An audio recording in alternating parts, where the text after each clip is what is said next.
Hey, good afternoon. I've been thinking a lot about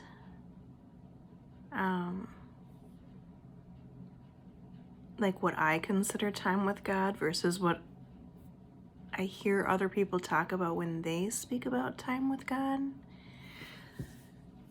So for me, there's like studying the Bible.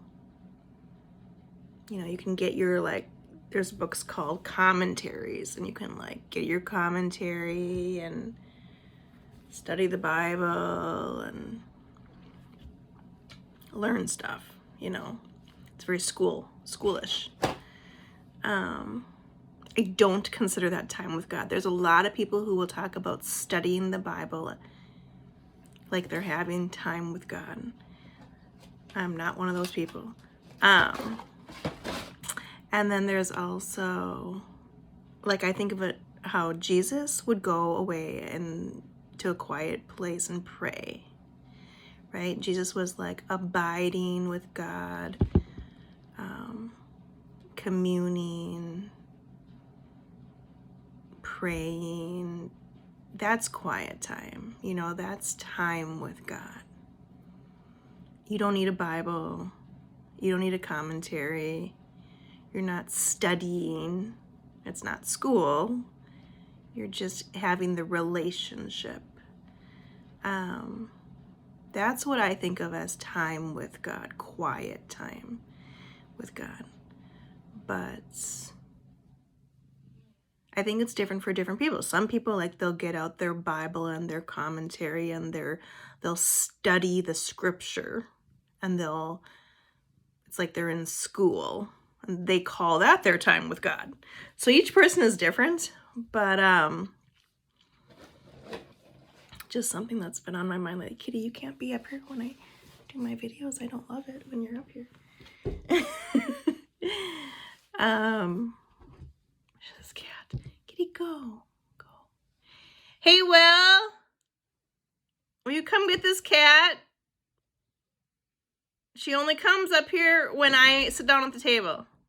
What? Will you come take this cat away? Every time I come to sit on the table for 10 minutes, she like harasses me.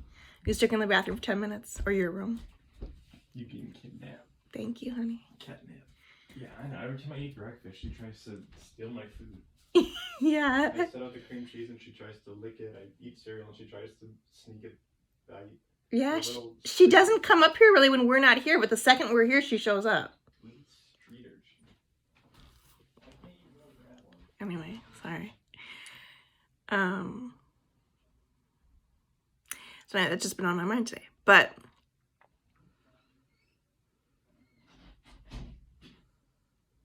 I was gonna say that I go to the dermatologist on Monday.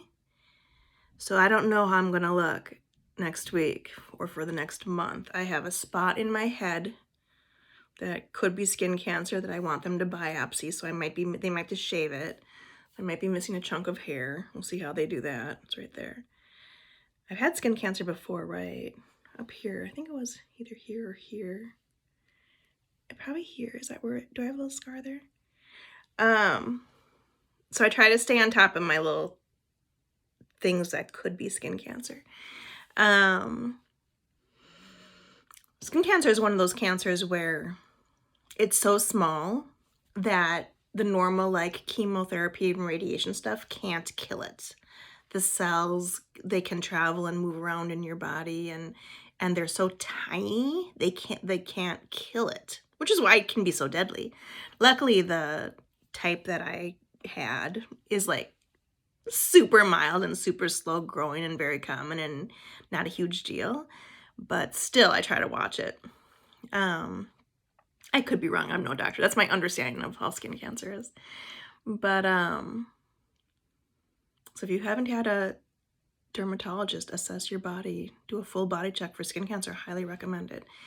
Don't wait till there's a problem. Like any other physical, go get assessed and let a dermatologist who knows what they're looking for check you out. I go in yearly. But that's because I used to tan a lot as a kid.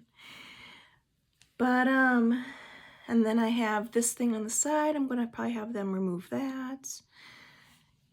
And maybe this thing. I have a bump. Which side is it on? This side. A little bump there. I have various things that sometimes I want them to address.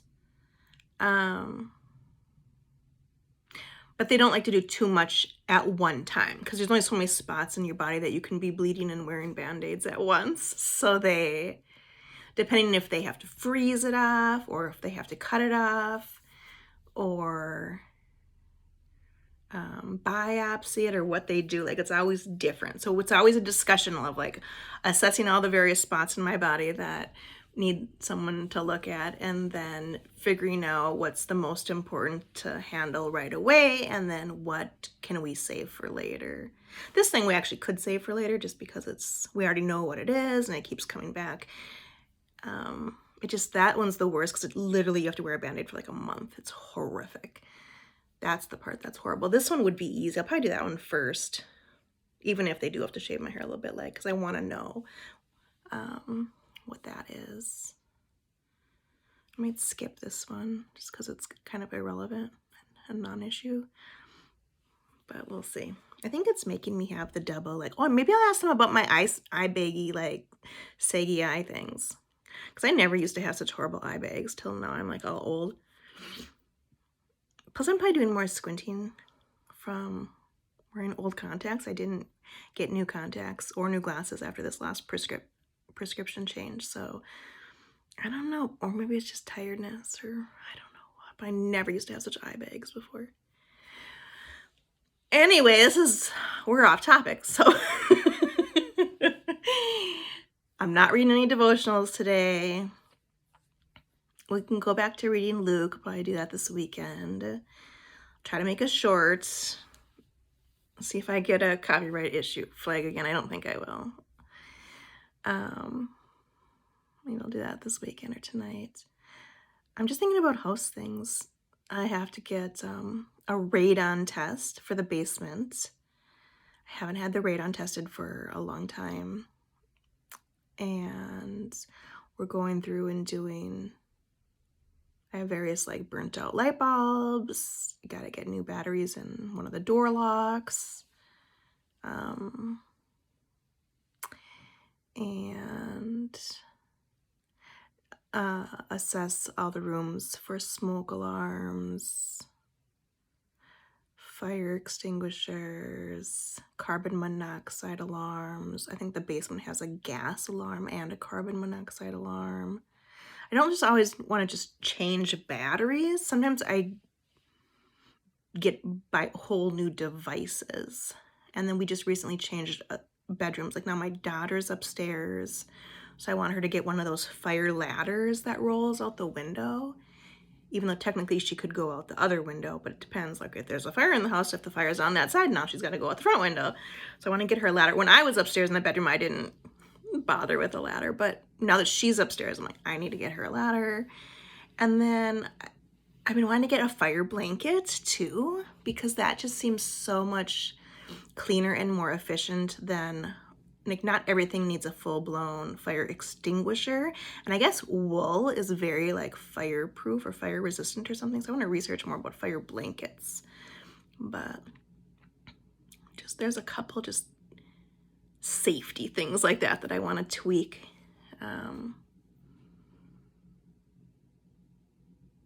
Got to get a new battery in one of the smoke alarms. So I don't want to let that stuff go, but anyway,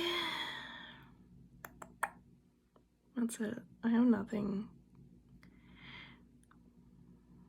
to report. Oh, and I heard green tea helps with reducing cortisol levels. So that's something that I've been trying to have, green tea every day to bring down inflammation and to reduce cortisol levels.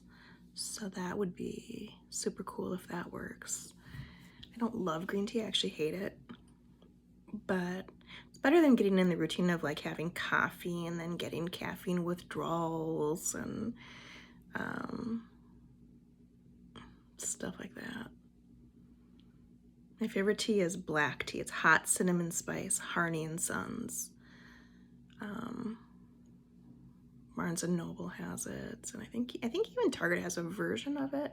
They have a different Harney and Sons hot cinnamon something.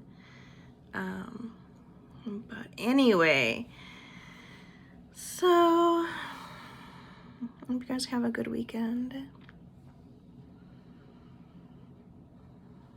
I'm really looking forward to this week, and I think it's going to be super chill and super peaceful. I have had a stressful, super, like, few years. It's been, like, a really hard stretch. And life is just in a super calm place right now. Now, granted, I've got, like, decluttering and home organization and getting rid of stuff and that kind of stuff to do. But in comparison to what I was dealing with, that's nothing. And to try to do that stuff on top of everything else I was dealing with was impossible. So now I'm like really looking forward to that. Like, let's start a purge. Let's start getting rid of, like, not the Swedish death cleaning where you're like just going through and like totally purging, not to that level. Like, I'm not trying to be a minimalist or anything, but there's definitely a lot I need to purge that has been, that I've held on to things unnecessarily. And so kind of like in the Bible where it talks about the manna, the people who kept the manna when they weren't supposed to hold, God was like, don't keep the manna. Like, I'll give you more manna tomorrow. Every day I'll take care of you. And then the people would hoard the manna anyway, and then their manna turned into worms because they weren't obeying. They weren't trusting that God will take care of them. So when you hoard stuff, it just turns into worms. I heard that from the Fly Lady. A super awesome way to think about like cluttering your house. And I'll walk around, sometimes I'll be like, my stuff has turned into worms. My manna has turned into worms. Like, give those blessings away. If you're not going to use them, give them to somebody else. Like, don't hoard your stuff.